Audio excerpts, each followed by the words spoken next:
তেলাওয়াতকারীরে সুমা দিতে যদি আল্লাহর নবীর মন চায়, বাবা এই এলাকার যুবক যারা, মুরব্বী যারা, ব্যবসায়ী যারা, আল্লাহর নবী জমিনে নাই, নবীর ওয়ারিস তো আল্লাহর নবী। আপনি একটা তলিবুল এলেন, একজন আলেম, একজন কোরআনের হাফেজ, তাকে আপনি সুমা খাইলেন, তাকে আপনি মোহাব্বত দেখাইলেন, আপনার লাভটা কি হবে? সুলতান মাহমুদ সবকতগীন, দিল্লির ভিতরে ওনার 3টা প্রশ্ন। আমার বাপ যে সবকতগীন, এটা কতটুকু বাস্তবতা? আর 2 নম্বর, আমি জান্নাতি না জাহান্নামী? আর 3 নম্বর একটা প্রশ্ন, এই দুনিয়ার মধ্যে যত আমল করেন না মানুষ আছে, সবচাইতে দামি মানুষ কারা? এই 3টা প্রশ্ন দিল্লির ভিতরে শুধু গোরফাক গোরফাক খায়। কি গ্যারান্টি দিয়ে বলতে পারবে এই লোকটা জান্নাতি? আর মারে সারা আমার আসল বাপ, এটাই বা কে বলতে পারবে? এই দেশে কত লাখ লাখ আমল করেন না আছে, কোন গ্রুপটা সবচাইতে দামি, এটা কার খবর কে রাখবে? এটার সমাধান তিনি পায় না। রাত্রি যখন গভীর, এই গভীর রাত্রে সুলতান মাহমুদ একে একে রাস্তা দিয়ে হেঁটে যায়। দেখেন রাস্তার পাশে বৈশা একটা শিশু বাচ্চা কাঁদে, তার চোখের পানি মোছার কেউ নাই, এমন একটা অসহায়। এই ছেলেটারে দেখে সুলতান মাহমুদ কাছে বসলেন, বাবা এই রাত্রিবেলায় তোমার কি কেউ নাই, গার্জিয়ান নাই? বলে নাই, আমি এতিম, আমার মা আছে। এইখানে একে একে বৈশা কান্দেছ কেন? বলে হুজুর এই যে একটা মসজিদ দেখা যায়, মসজিদের বারান্দার মধ্যে একটা লাইট জ্বলতো, এটার আলোর মধ্যে বৈশা বৈশা আমি কোরআন হাদিস পড়তাম, কিন্তু কমিটির লোকেরা বিল বেশি উঠে যায়, তেল বেশি চলে যায়, এই জন্য ইমাম সাহেবকে চাপ দিছি, উনি লাইট বন্ধ করে দিছি। আমি যে লাইট খরচ করে পড়বো এই শক্তি আমার নাই, মনের দুঃখে আমি এখানে কান্দিছি। সুলতান মাহমুদের আবেগ এসে গেছে, একজন তলিবুল এলেম, নবীর ওয়ারিস, এইভাবে তেলের অভাবে পড়তে পারে না। লোকজন ডাকে বললেন, মানুষ সুলতানকে দেখা পায়ে পড়ে গেছে হুজুর, এই গভীর রাত্রে আপনার আগমন।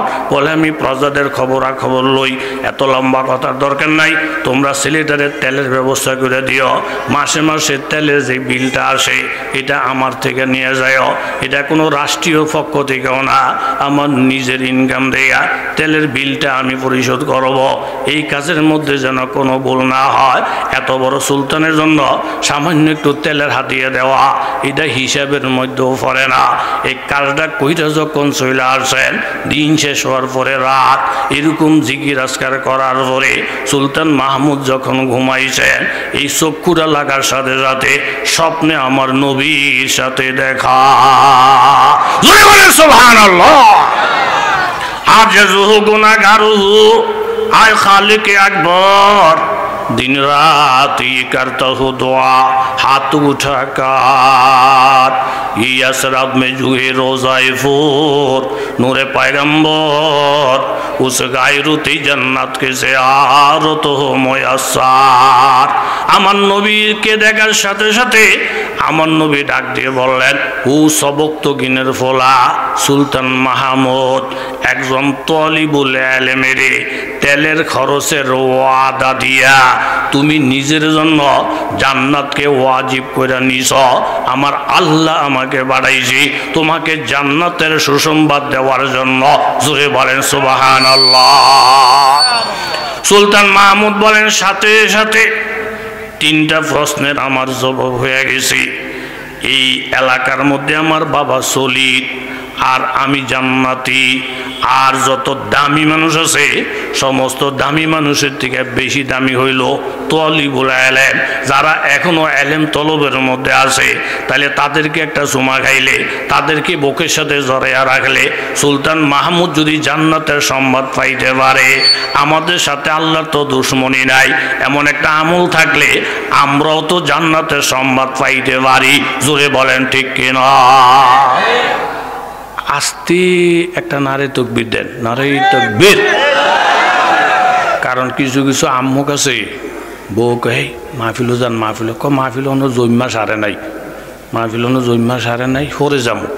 এখন নারে তকবীরের লোকে যেমন হাজার হাজার মানুষ চিল্লান মারবো, তে ধরা খেয়ে যাবে বোর গাই মগা, মাহফিল মানুষ নেই, হাজার হাজার মানুষ আছে, তে আবার একটা সুযোগ হইব, কথা জোরে কেমন ঠিক নেই, নারায় তাকবীর, নারায় তাকবীর। আমার নবী একটা নজর দিয়ে বললেন, আবু হুরায়রা, তাহলে এরকম আমি যখন কোরআন তেলাওয়াত করতেছিলাম, আল্লাহ নবী আমার ঠোঁটের মধ্যে, আমার জিহ্বাটার মধ্যে চুমা খাইলেন।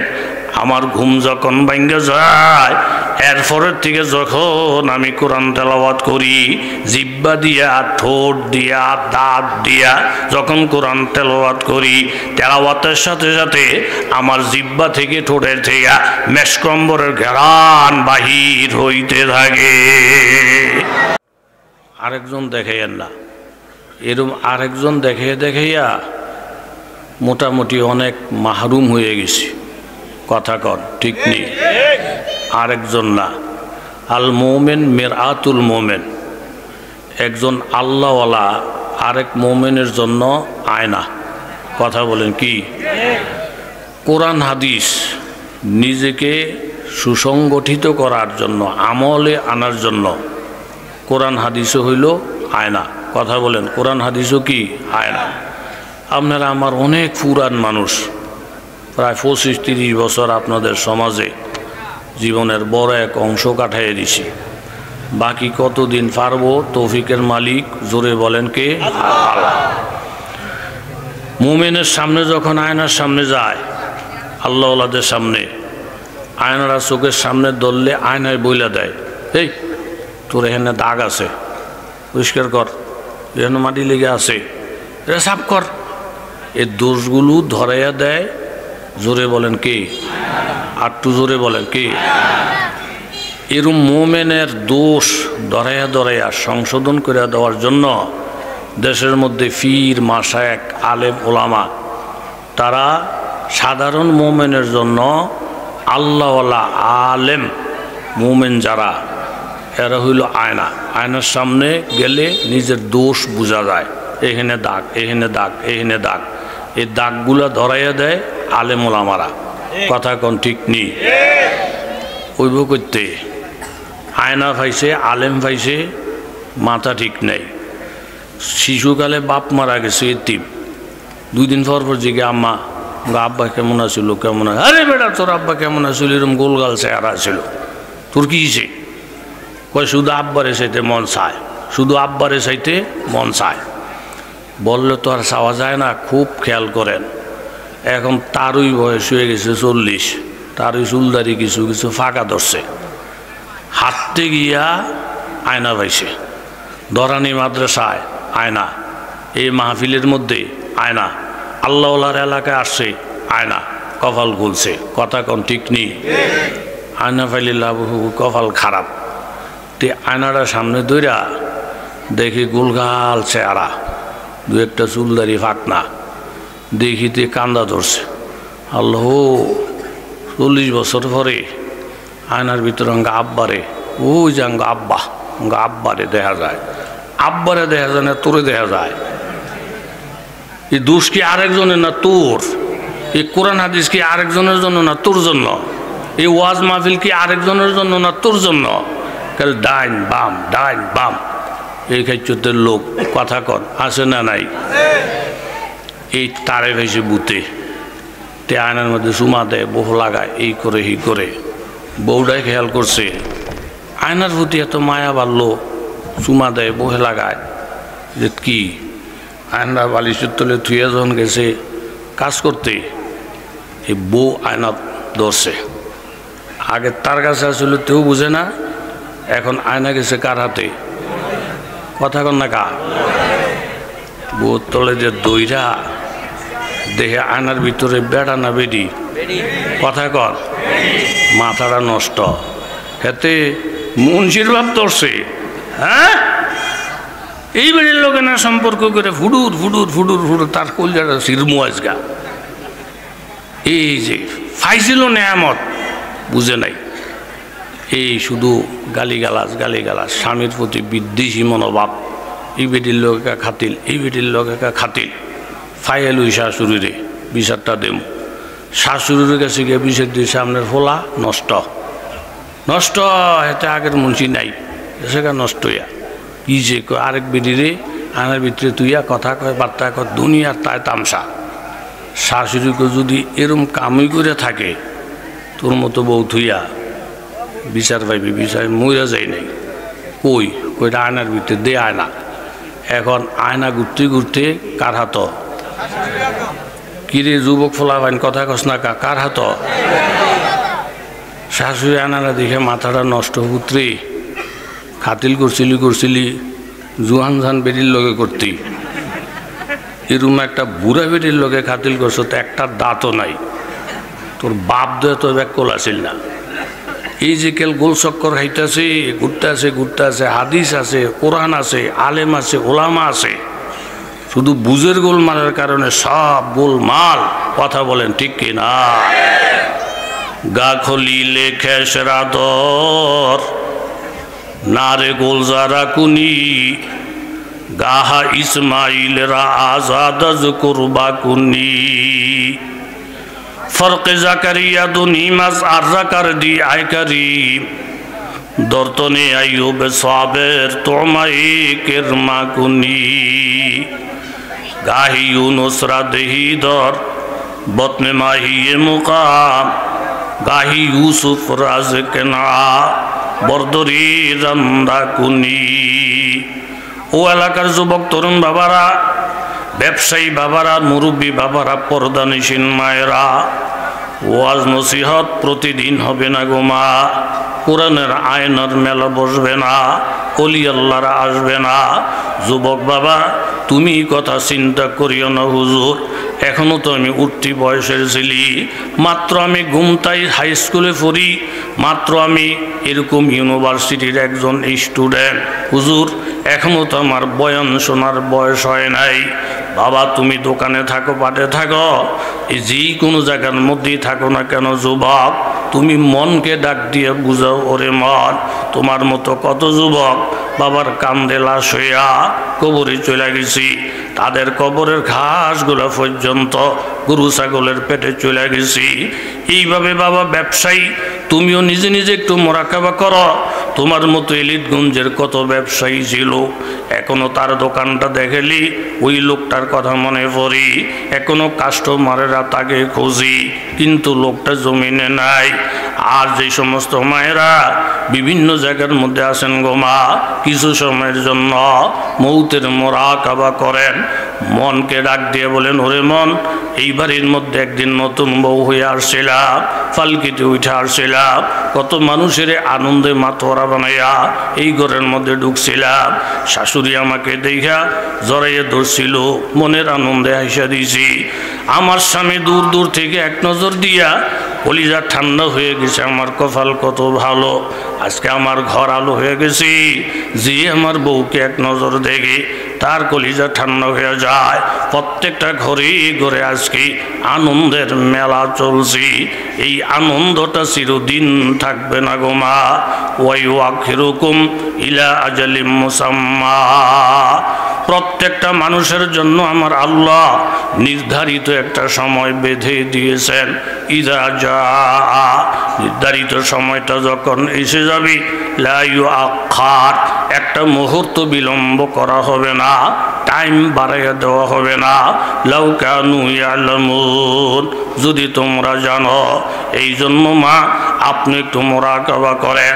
আমার দিকে তাকাইলে স্বামীর মন খুশি, সারাদিন স্বামী পরিশ্রম কইরা যখন ঘরে আসি, তোর আম্মাই কই? বলে আম্মাই তো বাড়িতে নাই।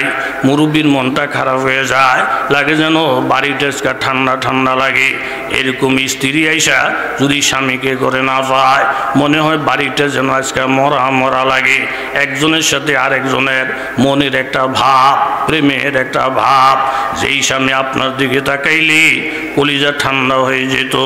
আবার এমন একটা দিন আসবি, রুহ যখন বাইর হয়ে যাবে, মরা লাশ যখন পড়িয়া থাকিবি, আপনার মরা লাশটার দিকে যেদিন আপনার স্বামী একটা নজর দিবে, একটা চিৎকার দিয়ে অজ্ঞান হয়ে যাবি। আপনার বালিশগুলা বুকে জড়াইয়া জড়াইয়া স্বামী কত কান্না কানবি। ছোটো ছোটো বাচ্চারা, মা নাই মায়ের জামা কাপড় আছে, মা নাই মায়ের খাট আছে, এই স্মৃতিগুলার দিকে তাকাইয়া কোন কোন ঘরের মধ্যে জানি বাবা কান্নার রোল পড়ে যায়।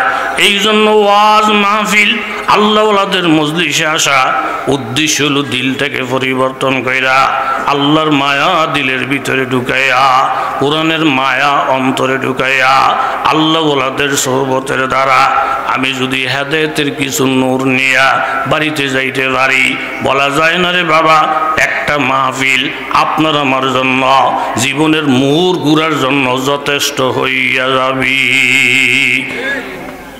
কিচ্ছু কয় না, সুবহানাল্লাহ কইবেন নাকি? আর একটু জোরে বলেন। মন তুই আর নাই, বিয়ে শাদী হয়েছে, বাসর ঘর হয় না, যুদ্ধের ডাক আসছে চলে গেছে, এরকম হইতে পারেনি। কথা কর পারেনি।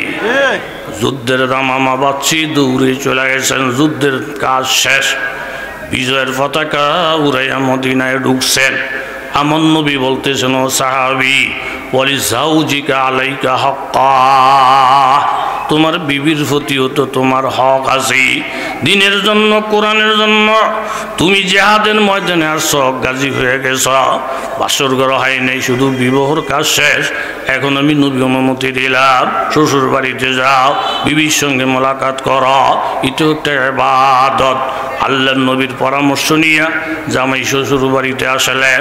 এখন প্রত্যেকের মনের মধ্যে একটা আবেগ আবেগ ভাব, স্বামী স্ত্রীর জন্য পাগল, স্ত্রীও স্বামীর জন্য পাগল। আজকে তাদের জীবনের একটা বাসর ঘর, প্রত্যেকটা ধনী গরিবের মনে একটা স্মরণীয় একটা রাতেরই, দরজা জানালা সব বন্ধ, একজন আরেকজনের জন্য পাগল। এই টাইমে স্বামী ডাক দিয়ে বললেন, দেখো গো বিবি, আমাদের ঘর সংসার আজকের থেকে আরম্ভ হবে, আমাদের ইহুকালের জীবন আজকের থেকে আরম্ভ হবে, আমাদের প্রেম প্রীতি ভালোবাসা আজকের রাত্রি থেকে আরম্ভ হবে, এটা আমাদের জীবনের প্রথম রাত্রি। বিবি তুমি যদি আমাকে পারমিশন দাও, তাহলে আমি আল্লাহর দরবারে শুকরিয়া স্বরূপ তোমার মতো যে বিবি পাইলাম, আজকে তো আমাদের জীবন শুরু হবে। আমি সংক্ষেপে 2টা রাকাত নামাজ পড়া তারপরে দুইজনে প্রেমের আলাপ আরম্ভ করব। বিবি ডাক দিয়ে বলেন, স্বামী আমার, আপনার কথাটায় আমার কলিজাটা ঠান্ডা হয়ে গেছি। আজকে আমাদের জীবনের প্রথম রাত্রি, আজকের থেকে আমাদের সোনার সংসার আরম্ভ হবে, এই জীবন থেকে আমাদের সুখ দুঃখ সব নির্ভর করবে। স্বামী আপনার কথাটা শুই না আমার কলিজাটা ঠান্ডা হয়ে গেছি, আপনিও আমাকে অনুমতি দেন সংক্ষেপে 2টা রাকাত নামাজ পড়ে নেই। তবে খবরদার সূরা কেরাত আপনিও ছোটো ছোটো পড়বেন, আমিও ছোটো ছোটো পড়ব। লম্বা সূরা পড়লে আমি ধৈর্য ধরতে পারবো না, আপনি যদি লম্বা পড়ি আপনিও ধৈর্য ধরতে পারবেন না। কথাবার্তা ফাইনাল কইরা দুইজনে 2 জায়গায় নামাজ শুরু করে দিলেন। প্রত্যেকের নিয়ত 2 রাকাত পড়া শেষ, এখন থেকে দাম্পত্য জীবন শুরু। স্বামী যখন নামাজের নিয়ত বানলেন, সূরা কেরাত যখন আরম্ভ করলেন, মাবুদের প্রেম যখন পাইয়া গেলেন, কোরআনের মজা যখন পাইয়া গেলেন, এরকমভাবে তেলাওয়াতের মজা যখন পাইয়া গেলেন, নামাজের মজা কলবের মধ্যে লাগার কারণে এক সূরা শেষ হয় আরেক সূরা আরম্ভ হয়ে যায়, ওই সূরাটা শেষ হইলে আরেকটা সূরা আরম্ভ হয়ে যায়। মাবুদের প্রেমের মজা পাইয়া বিবির কথা মনে নাই, ঘরের কথা মনে নাই, সংসারের কথা মনে নাই, বাসর ঘরের কথা মনে নাই। এরকম লম্বা নামাজ পড়া 2য় রাকাতের সিজদার মধ্যে যখন গেছি, হঠাৎ করে শোনা যায় মসজিদে নববীর থেকে ফজরের আজান শোনা যাইতেছি। আরো জোরে। স্বামী পেরেশান হয়ে গেলেন, আল্লাহ গো, বিবির কাছে আমি কেমনে মুখটা দেখাবো গো আল্লাহ। আমার বিবি কত শত শতবার না জানি সুখী মাইরা মাইরা আমার দিকে তাকাইছে, আমারে নামাজে পাইয়া ডরে আমারে ডাক দেয় নাই। আমি আমার বিবির কাছে কেমনে মুখটা দেখাবো গো আল্লাহ। তবে আল্লাহ তুমি তো জানো, তোমার প্রেমে ফইরা সব ভুলে গেছি, কোনো কিছুর খবর নাই। চোখের পানিগুলো মুইসা আস্তে আস্তে যখন সামনে আগেইছি, বিবির রুমের মধ্যে গিয়ে দেখে বাবা বিবির নামাজ এখনো শেষ হয় নাই, ওনাকেও সিজদার হালাতে কাঁদতে দেখা যায়। দেখে বলেন, বিবি সিজদার থেকে মাথা উঠাও গো, মসজিদে ফজরের আজান শোনা যায় গো বিবি। কথাটা শোনার সাথে সাথে বিবি নামাজটা শেষ কইরা লজ্জায় স্বামীর কাছে কেমনে মুখটা দেখামো আমি। স্বামী কত শতবার না জানে আমাকে তাকাইছি, ঝুঁকি মেরা মেরা দেখছি। স্বামীর পায়ে পড়ে গেছে, স্বামী গো আমার আপনি আমারে মাফ করে দিয়েন। নামাজে দাঁড়াইয়া নামাজের মজা যখন পেয়ে গেছি, আল্লাহর প্রেমে যখন পড়ে গেছি, তেলাওয়াতের মজায় পইরা আপনার কথা ভুলে গেছি। স্বামী ডাক দিয়ে বললেন, ওই আল্লাহর কাছে শুকর আদায় করছি গো বিবি, যেই মাবুদের প্রেমে পইরা 2 রাকাত নামাজের মজায় তোমার কথা মনে নাই, তুমিও একই কায়দায় মাবুদের প্রেমে পইরা 2 রাকাত নামাজের ভিতরে ঢুইয়া আমার কথাও মনে নাই। এটি তোমার আল্লাহ তাআলা বলছেন, খাঁটি মুমিনের জন্য, খাঁটি মুমিন মেয়ে লোক যখন হবে তখন তাদের ঈমান মজবুত, আমল মজবুত, ঘরের মধ্যে শান্তি এবং আনন্দ। আল্লাহর নাম নিয়ে যেই ফ্যামিলি তাদের দাম্পত্য জীবন আরম্ভ করছে, আল্লাহর কসম ওই ফ্যামিলিতে কোনো দিন অশান্তি আসতে পারে না। কথা কোন ঠিক নেই? এতে আগুনের পূজা করে, আরেকজন হেতার বাল্যকালের বন্ধু, হেতে হইল মুসলমান। 2 জনের লগে এক জায়গায় দেখা করে দোষ ওই কি দুইজনে ইমানদার পরীক্ষা করি ধর্মটা কেমনে। তুই আগুন হাত দিবি, আমি আগুন হাত দেবো। যার হাত ফুটতো না হেতেও বালা, হেতার ধর্ম বালা, গোষ্ঠী বালা, জ্ঞাতি বালা, দল বালা, সব বালা। তো মুসলমান আপনারা ঘুমাইতেছেন নি? ওই হেতে মনে হয় ঘুমায়, ঘুমাই সত্যি রে বাকি না থাক, তুইও বালা, তুইও বালা, তোরা সব আমার কাছের লোক। মুসলমান কত ঠিক আছে, ল পরীক্ষা করি। মুসলমান একটা খেয়াল হলো, আগুনের মধ্যে হাত দিলে কি হয়েছে? আগুনের মালিক তো আমার লগে সম্পর্ক ভালো। জোরে কন সম্পর্ক কি? আর এই চোরাই মনে করছে সারাদিন যেহেতু আগুনের পূজা করি, হুইয়া থাকলো আগুন আমার কিছু করতো না, এত লোক তো আমার খাতিল হই। আরে দারোয়ানের লগে খাতিল কইরা বাড়িওয়ালার লগে সম্পর্ক খারাপ থাকলে হতনের জায়গা তো দূরের কথা, একটা গ্যালাস পানিও পাইতি না। কথা কোন ঠিক নেই? আমার মাবুদের লগে সম্পর্ক ভালো না রাইখা আরোয়ান দারোয়ানের লগে সম্পর্ক করবি, আল্লাহর কসম না পাইবি দুনিয়াতে শান্তি, না পাইবি আখিরাতে শান্তি। কথা বলেন ঠিক কি না? একেবারে সংক্ষেপ কথা, 2 জনে হাত দিয়ে বই দিছে কই? কথা কন। আগুন হাত দিছে, আগুন ফুটতাছে ফুটতাছে, ফুট ফুট ফুট ফুট করে গেল আগুন ভরে। হেতার হাতও ভরে না, হেতার হাতও ভরে না। 2-3 ঘন্টা আগুন জ্বললা নিজে নিজে নিপছে। নিবার পরে থেকে দোষ আর তো বুঝার পাই না আমার ধর্ম ঠিক, আমি আগুন টাগুন বুঝে যাই করি, আমার ধর্ম ঠিক, আমার কাম ঠিক, আমার দল ঠিক, আমার সব ঠিক। কেমনে দেখ হচ্ছে আমার হাত ফোরে না। মুসলমানে আমারটাও ঠিক, আমারও হাত ফোরে না, কিন্তু মুসলমানের তলে তলে রাগ ভিতরে ভিতরে। কার রূপে? মোহাব্বতের রাগ হইলে হন যায় না? এটা বুঝলেন আপনারা? এক ফইন নিবেদি ভিক্ষা করে কিন্তু আল্লাহওয়ালা। হাদিসের মধ্যে আছে, অল্প মাল পাইয়া যদি কেউ আল্লাহর উপরে খুশি হয়ে যায়, ওই লোকটার থেকে অল্প আমল পাইলেই আমার আল্লাহ খুশি হয়ে যায়। আল্লাহু আকবার। বিধি ভিক্ষা টিক্ষা করে, দিনদার ফরেজগার। এক জালেম রাস্তা দিয়ে যায়, বেডির জুফরি করে দেখিও কি এটা কার রে? ওইটা এক ফইন নিবেদির বুলডোজের দেখে ঘুরেই দিছে। সকালবেলা ভিক্ষা টিকে করে সন্ধ্যাবেলা এসে এদের বাড়িও নাই, ঘরও নাই, ঠিকানা নাই, কিচ্ছু নাই। বিড়ি জিগে মাইসেরা আমার করতেছে দলিল আমার নামে, সব আমার নামে। আমার বাড়িটা যে বাদশা বাংলো, আপনারা কেউ আসিলেন না। থাকলে কি বাদশার বিরুদ্ধে কথা বলার শক্তি আরও আছে? কেমনে বলবো, কেমনে বলবো? চুপ। বিড়ি সাথে সেজদায় পড়ে গেছি। আসমানের মালিকের রেখে বলেন, পালতা হয় बीजको मिट्टी की तारीकी में कौन दरियाओं के मौजू से उठाता है साहब, किसने लाया खींच कर पश्चिम से बादशाह से गाट, खाकी ये किसकी है, किसका है ये नूरे आफताब। अल्लाह सामान्य खाई सामान्य जगह बुक करी, কোনো দিন তোমার উপরে অসন্তুষ্টি প্রকাশ করি না, বরং সেই পরে পরে কান্দি। আল্লাম না জাল্লাহু আইনাইন, মাবুদ তুমি তোমাকে 2টা চক্ষু দান করেছ, ওয়ালিসানাহু ওয়া শাফাতাইন, তুমি তোমাকে জিহ্বাটা দান করেছ। তুমি তো আমার 32টা দাঁতের উপরই সুন্দর করে ঠোঁট দিয়া কপাল লাগাইয়া দিছ। আল্লাহ তুমি যদি আমার চোখ না দিতা আমি অন্ধ হয়ে যাইতাম।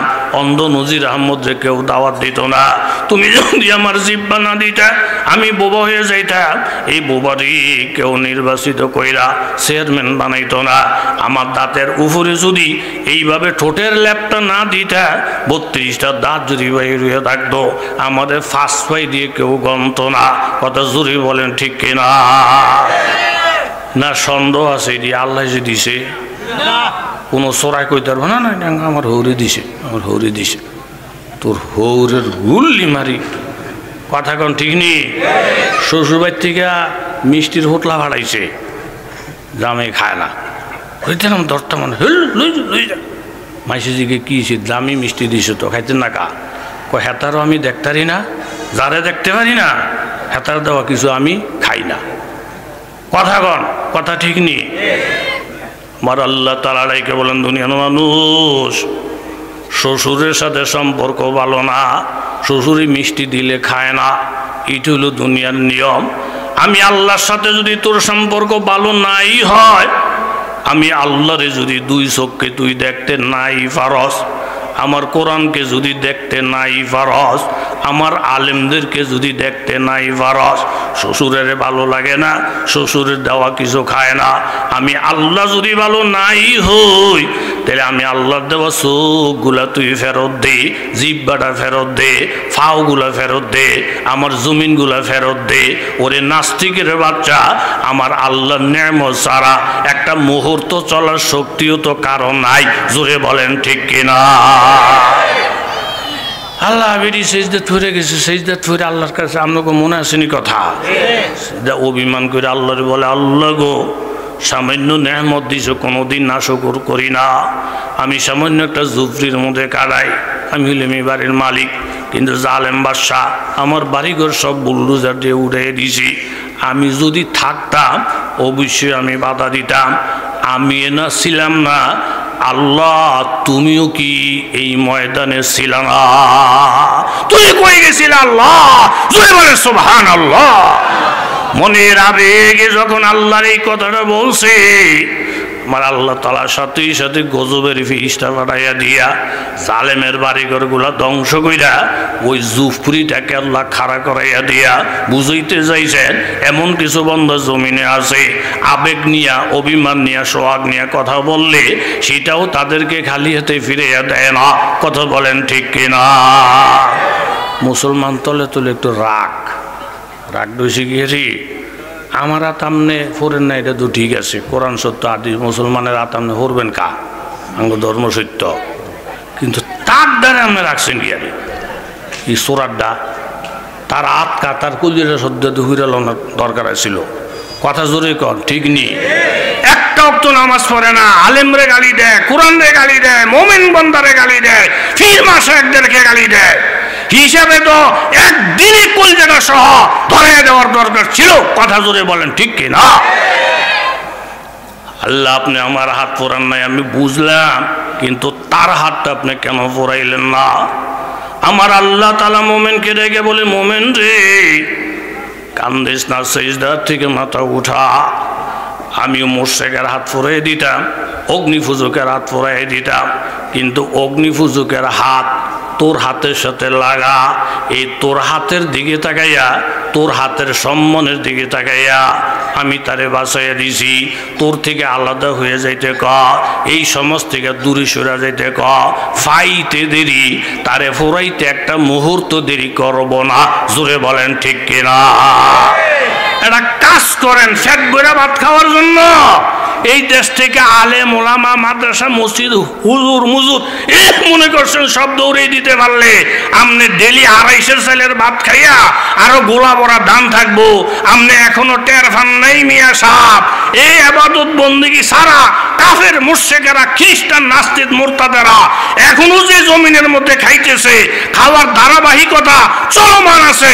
এটা একমাত্র মুমিনদের কারণে, মুসলমানদের কারণে, আল্লাহওয়ালাদের কারণে। কথা জোরে বলেন ঠিক কি? কষ্ট হয়ে গেছে আপনি গো। 500 লোকের দাওয়াত, বিয়া বাইট, জোরে কর কয়শো? আরে বাপরে বাপ, একেবারে ভারী ফাতিল টুকুর টাকুরের কোনো অভাব নেই। এর মধ্যে 500 যাত্রী, চেয়ার টেবিল সব রেডিমেডি করে রাখছে। এর মধ্যে ফোলায় কই কেউ আব্বা ওই কি এই 500 জনের মধ্যে একটা বাটফার আছে। কোন বাটফার? তাগলগ আঙ্গ কেস চলতে আছে, তার একটা ফিডা দিয়া ঠ্যাংরি ভেঙে লাই রাখ। খবরদার, আমার লগে যদিও কেস, জামাইয়ের লগে মনে সম্পর্ক বালা, নাহলে দাওয়াত দিছে গা, লারা সারা দিস না, লারা সারা দিস না। এনে বিয়ে হলো বাড়ি দুলার কোনো মেহমানের সমস্যা হলে বিয়ে ভেঙে যাব, ফেস লেগে যেতে পারে। কথা জোরে কন, ঠিক নি? এই 500 মানুষ পুরা রেডি, চেয়ার টেবিল রেডি, খানা টানা সব রেডি।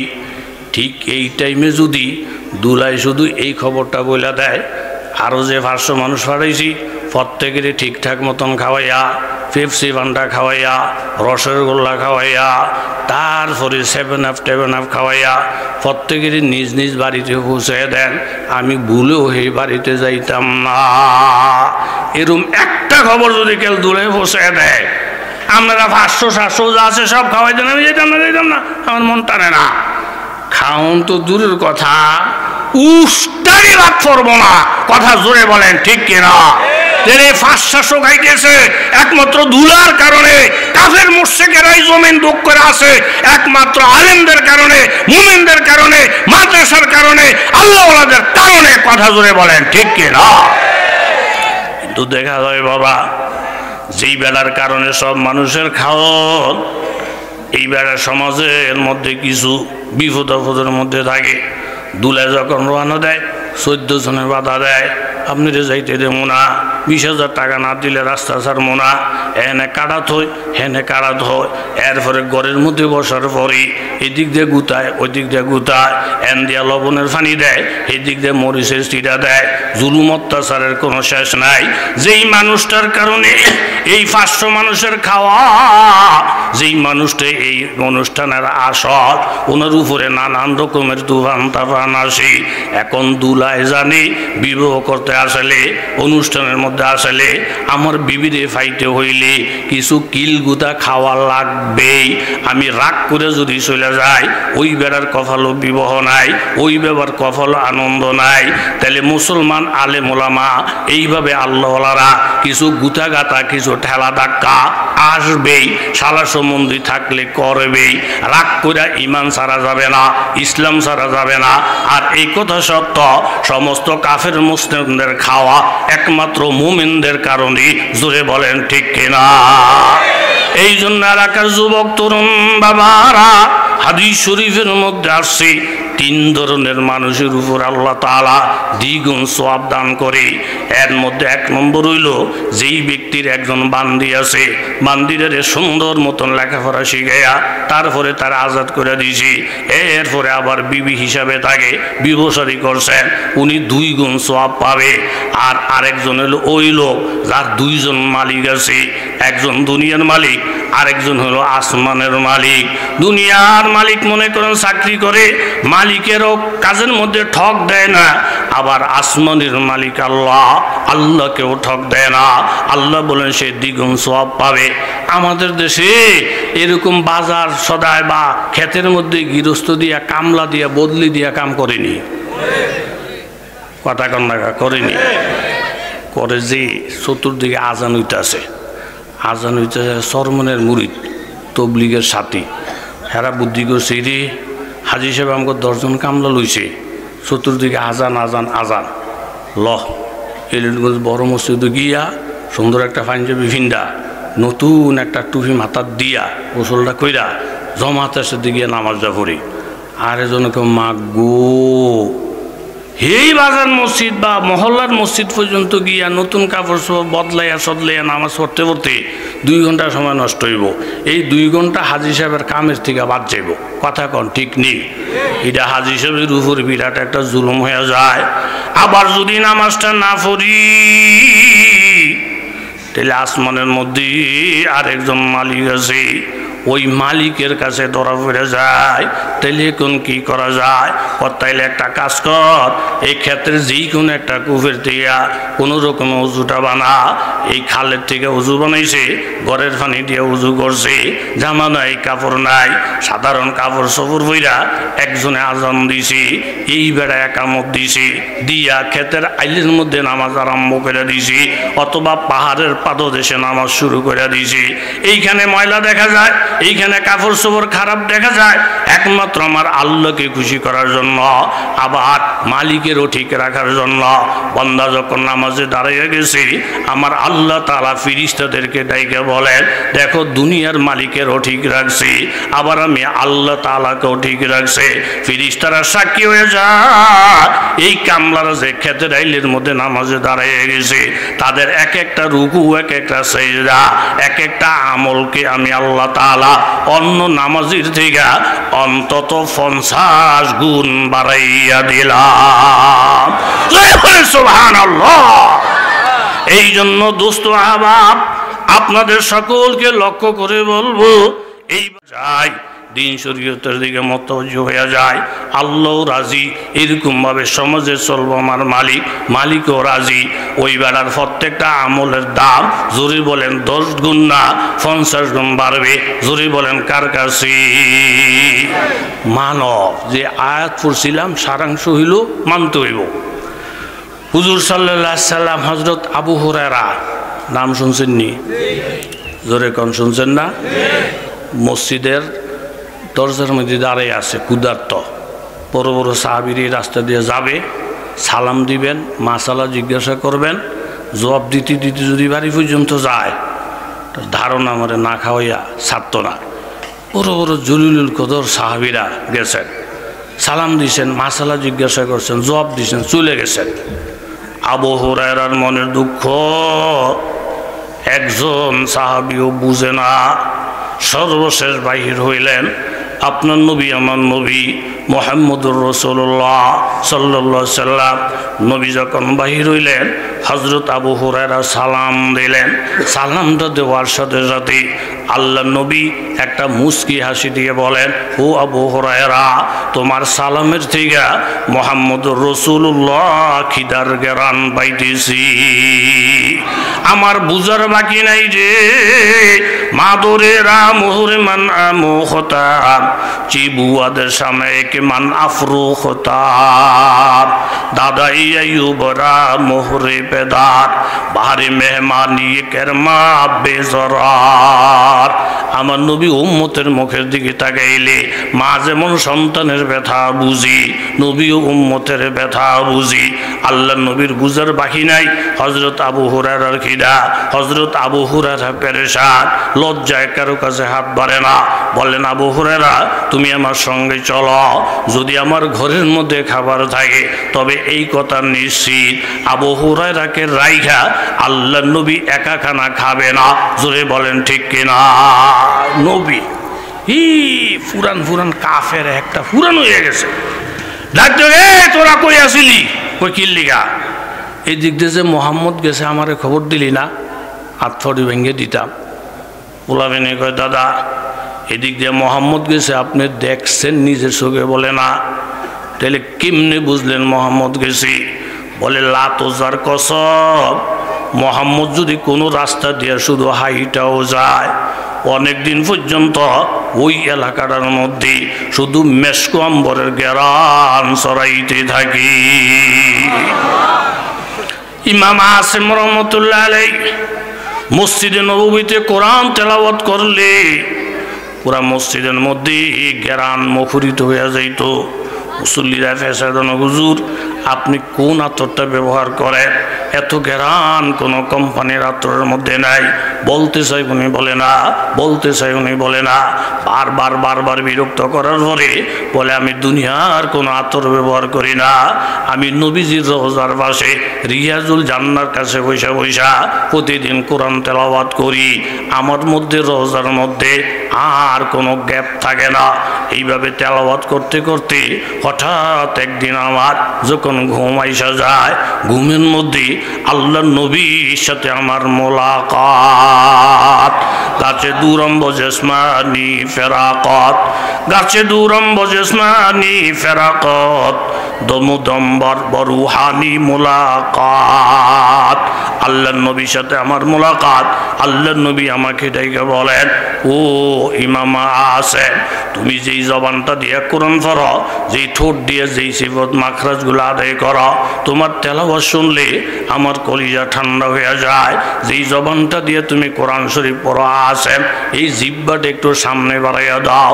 আমি মুহাম্মদুর রাসূলুল্লাহ তোমার জিহ্বার মধ্যে একটা সুমা খাইতে মন চায়। কোরআন তেলাওয়াতকারীরে সুমা দিতে যদি আল্লাহর নবীর মন চায়, বাবা এই এলাকার যুবক যারা, মুরব্বী যারা, ব্যবসায়ী যারা, আল্লাহর নবী জমিনে নাই, নবীর ওয়ারিস আল্লাহর নবী। আপনি একটা তলিবুল ইলম, একজন আলেম, একজন কোরআনের হাফেজ, তাকে আপনি সুমা খাইলেন, তাকে আপনি মহব্বত দেখাইলেন, আপনার লাভটা কি হবে? সুলতান মাহমুদ সবকতগীর, দিল্লির ভিতরে ওনার 3টা প্রশ্ন। আমার বাপ যে সবকতগীর, এটা কতটুকু বাস্তবতা? আর 2 নম্বর, আমি জান্নাতি না জাহান্নামী?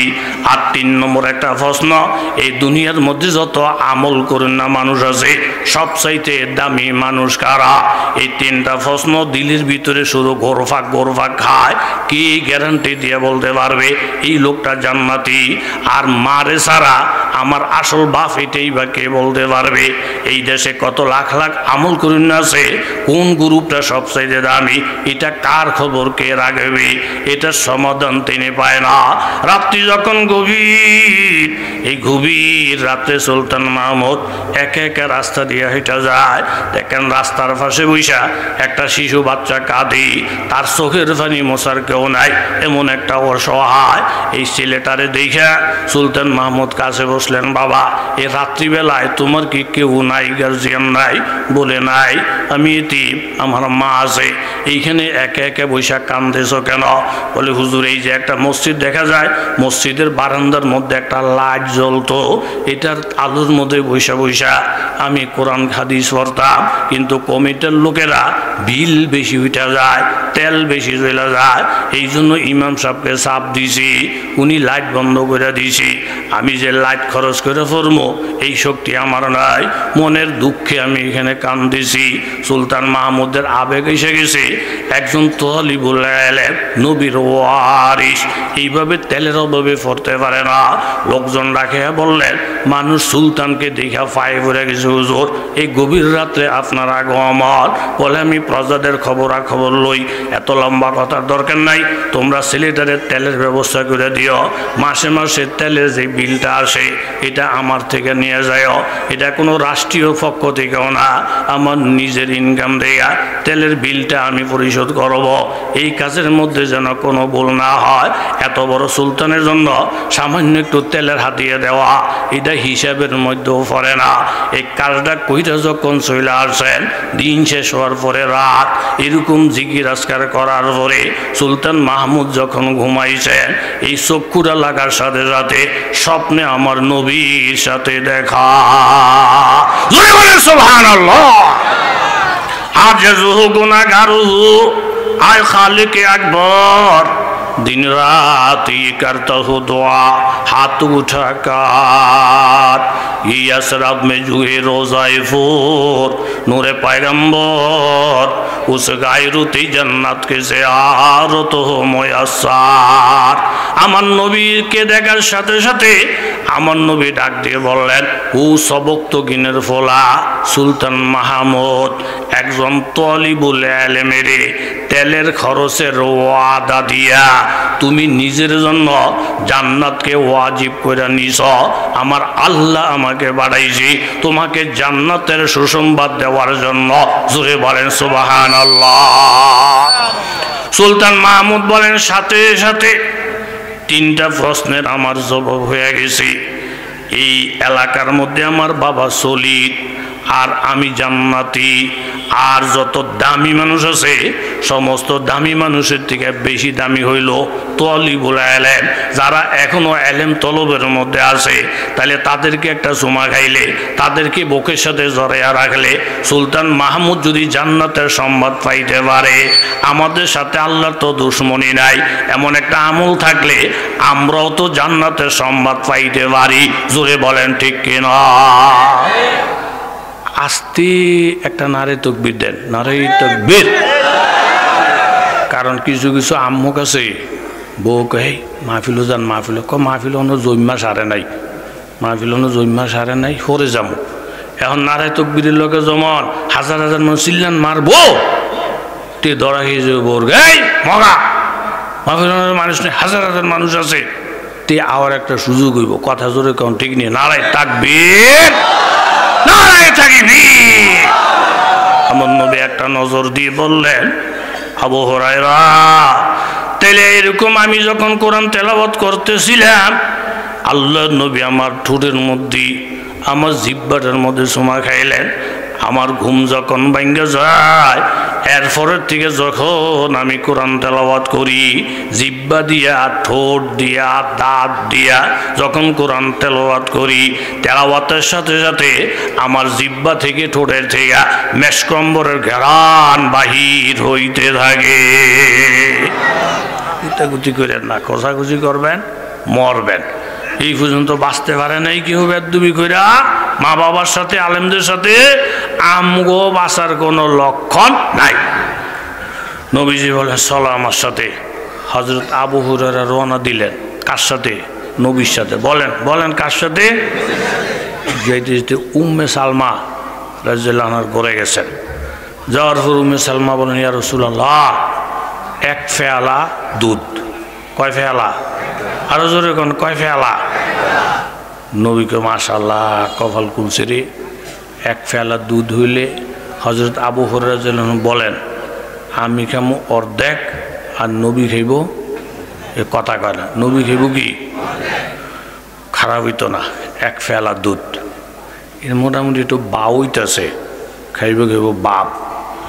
এর মধ্যে নবী বলতেছেন, আবু হুরায়রা তাড়াহুড়ো করো না, মসজিদুন নববীর মধ্যে না খাওয়া 120 জনের মধ্যে 120 জনের মতন আসাবে সোফা কাইতুয়ে চিত্তুয়ে হুড়ে রয়েছে না খাওয়া। এই 120 জন রে দৌড় দিয়ে গিয়া দাওয়াতটা দিয়াইও, তারা আইলে তাগরে লইয়া দুধ খামো। জোরে কন সুবহান। দুধ কয় মন? এ আবু হুরায়রা মনটা খারাপ হয়েছে, আল্লাহ মন মতন চলতে চাইছিলাম, আল্লাহ না, নবী বাধা, নবী বাধা। আমার মন মতন নবী চলতো না, নবীর মন মতন আমি চলব। কথা কর ঠিক নি? মুরিদের কথায় ফির চলবো না, ফিরের কথায় মুরিদ চলবো। পাবলিকের কথায় আলেম চললে লস, বরং আলেমের কথায় কে চলবো? দোয়া দায়ের আয়োজন করছে, 16 বছর পরে তার মাইয়ে হয়েছে। সবাই রেখেল জিজ্ঞা, কোন হুজুর বড়, কোন হুজুর বড়? কই মমিন হুজুরে বড়। দোয়াটা করলে ফট করে কবুল হয়ে যায়। এরম বড় হুজুরের দাওয়াত দিছে, দিয়ে খাওয়ান লন শেষ, মুনাজাত ধরবো ধরবো বাপ তুইটা কই হুজুর, এ হুজুর, এ হুজুর। হুজুর কই কি? আপনি দি ফট করে মুনাজাত ধরে লিতেছেন, খাওয়াইলাম আমি, দাওয়াত দিলাম আমি, আমার লোকে বুদ্ধি না, পরামর্শ না, ঠেললে আপনি দোয়া করেন, আপনারা গাউরা। হুজুরকে গাউরা কি? দোয়া কর্মী, এটা আপনার কি জিজ্ঞামো? দোয়া কেমনে লাগে? ইনি ফরতে ফরতে ফরতে ফরতে 14 বছর আমগো এরমভাবে কহালের চুল নাই। কথা কোন ঠিক নেই? দোয়া কর্মী এটা আপনার দিকে দোয়া করুন লাগবো। কোনা না, আমার উদ্দেশ্য কি, কিল্লিগা ডাকছেন না, কথা শোনেন, তারা ওরকম করেন। হুজুরের থাইমা গেছে, আচ্ছা থাক তো কর। হুজুর 16 বছর পর একটা বাচ্চা দিছে আল্লাহ, এই বাচ্চার লেগে আজকে দোয়া। হুজুরকে মাসাল, আপনার আব্বা আম্মা আসেনি? কর না। তাহলে আপনার আব্বা আম্মার লেগেও দোয়াটা করে দিই, এক খরচে হয়ে যাব। শ্বশুর শাশুড়ি না এটিও নাই, তো এই দোয়া করে দেব। এলাকাত কত মানুষ মরছে, বিদেশে কত মানুষ মরছে, সব যদি মিলে দোয়াটা করলে এক খরচে, কথা কন, এক খরচে সব শেষ। ভালো কইছে না খারাপ কইছে? জোরে কন। তার কাছে হুজুরের কথা জুত লাগে না, তে গাড্ডা ফাঁক দিতে কয় হুজুর এক খরচ হইব, এটা আমি বুঝি।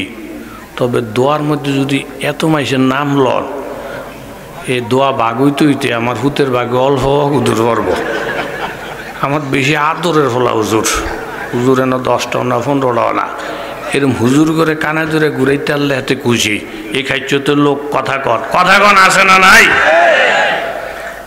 হুজুর গো ফাগলে না, এরম দোয়া লইয়া যে কত তামসা আমগুলোকে করে মুসল্লিরা।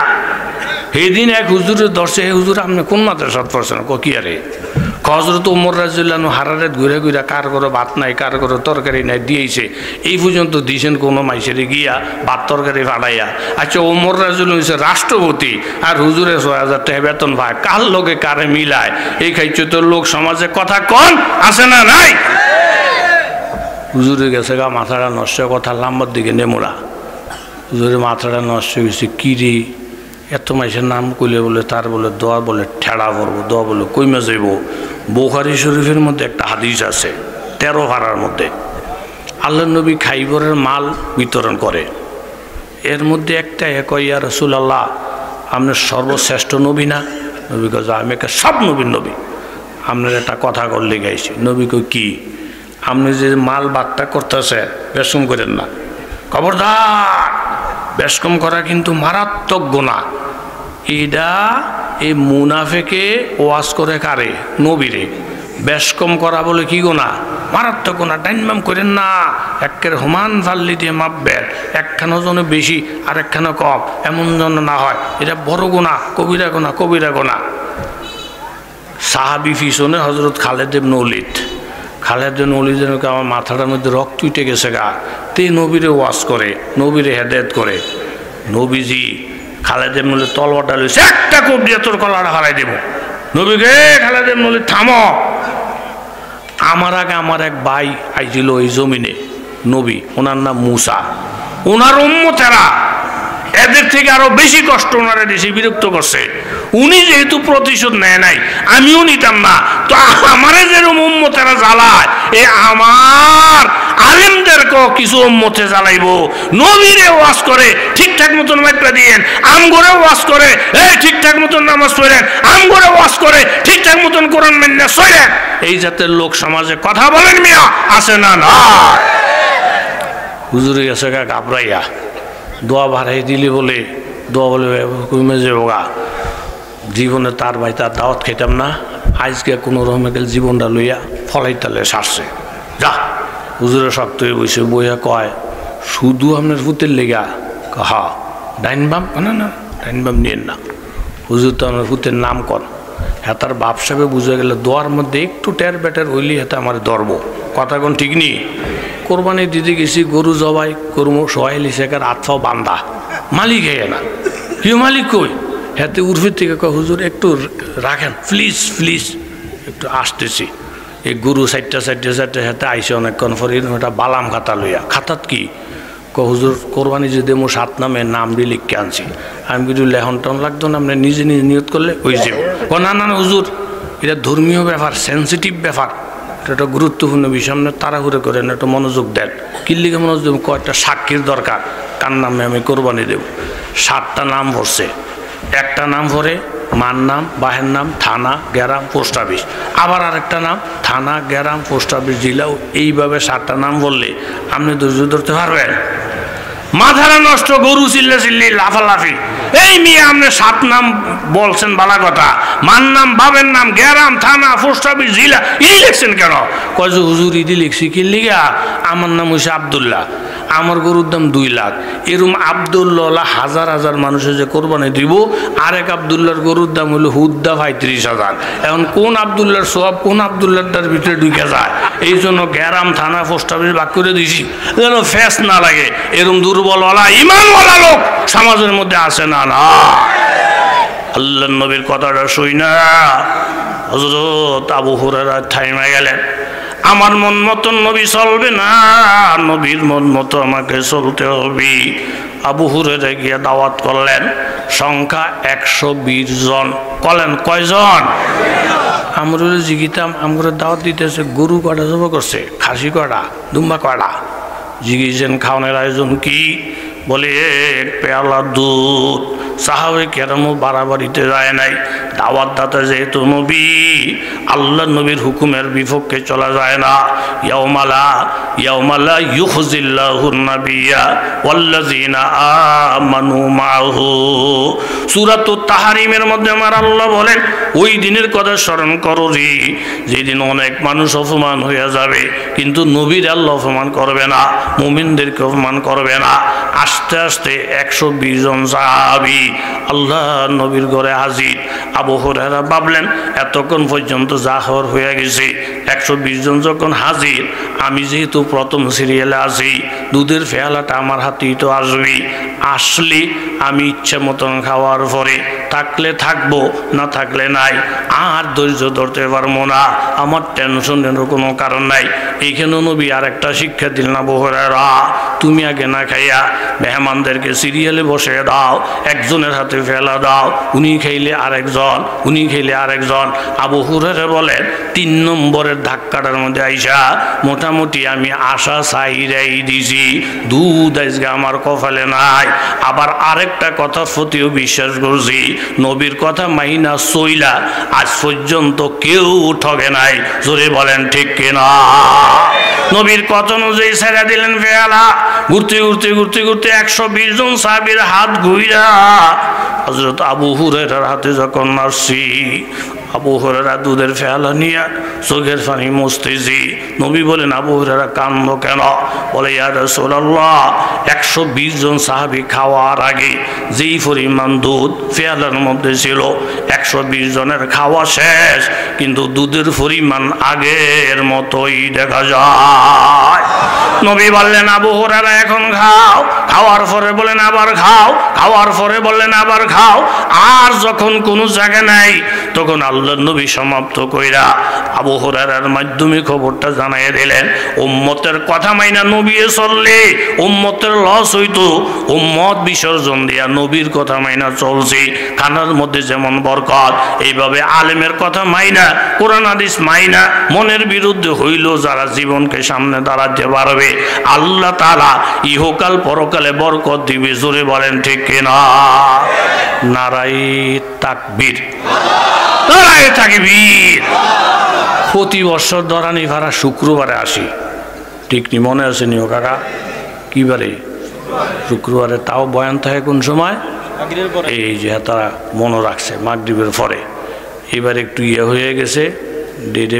এই লড়ে কে কাকা? ওই মাদ্রাসার ছাত্র মনে একজন, এরে বাগিনা নাকি লড়িস না, কঠিন টাইম, এই টাইমে লড়লেই বিপদ হয়ে যাবে বোগা। 4-5 মিনিট। এই আপনাদের এই এলাকার মাওলানা আব্দুল মোমেন সাহেব, আল্লাহ ওনাকে নেক হায়াত দেখ, আটটু জোরে বলেন। এলাকাটারে নূর বানাই লেছে। পুরুষ মাদ্রাসার পাশাপাশি মহিলা মাদ্রাসাও। প্রতি বছর আইলি দেখি পরিবর্তন, প্রতি বছর আইলি দেখি পরিবর্তন, দিল্লা ঠান্ডা হয়ে যায়। আপনারা যে সহযোগিতা করতেছেন, এতে আপনারা কি জিতছেন না ঠকছেন? ইনশাল্লাহ জিতছেন। অনেক জায়গায় আমি দরানি পাড়ার ভাইদের কথা আলোচনা করি যে কিছু রিজাল্ট তৈরি করছে মাওলানা আব্দুল মোমেন সাহেব। আপনার বেশি লম্বা কথাও লাগে না, কিচ্ছু লাগে না। ওই যে হাদিস ইউসাফা হালুন নার, এই দাঁড়া, শেষ একটা জান্নাতে যদি সুপারিশ করে আমি আল্লাহ গুনাহ চাইতাম না, মাফ করে দেবো, নাসাই শরীফের আদেশ। তখন গিয়া দাঁড়াইব, দাঁড়াইয়ে দেখে যে কেউই নাই পরিচিত। ফায়ামুরু বিহিমুর রাজুলু মিন আহলিল জান্নাহ ফায়াকুলু রাজুলু মিনহুম ইয়া ফুলান আমা তারিফুনি। একজনে বলবো, হুজুর আপনি আমারে চিনেননি? বলে, আমি চিনি না। ইন্নি ওয়াহাবতু লাকা উজওয়ান সাকাইতুকা শরবাতান, আমি আপনার উজুর পানি দিয়েছিলাম, আপনারে আমি পানি দিয়েছিলাম, আপনার একটু খাওয়ানোর যোগান দিয়েছিলাম, এখন আপনি কি চান? বলে, এখন তো সব আমার আমল বরবাদ হয়ে গেছে, যদি আপনি সুপারিশ করতেন। ওই ছাত্ররা বলবে, আল্লাহ এই লোকটার জন্য আমি সুপারিশ করলাম। আল্লাহ বলেন, তোর কথারে গ্রহণ করিয়া ফায়ুদখিলাহুল জান্নাহ, আমি তারে জান্নাত ফয়সালা করিয়া দিলাম। জোরে বলে সুবহানাল্লাহ। একজন দানবীর অল্প টাইমের মধ্যেই, কেউ এই টাইমে উঠেন না বাজান, যে আমার হাতটা দেখে বলবেন হুজুর আপনি আমাদের এলাকার, আপনারে আমরা অনেক মহব্বত করি, বহুবার আপনি আমাদের এই জমিনে আসছেন। একটা লোক হাতটা দেখে বলুন হুজুর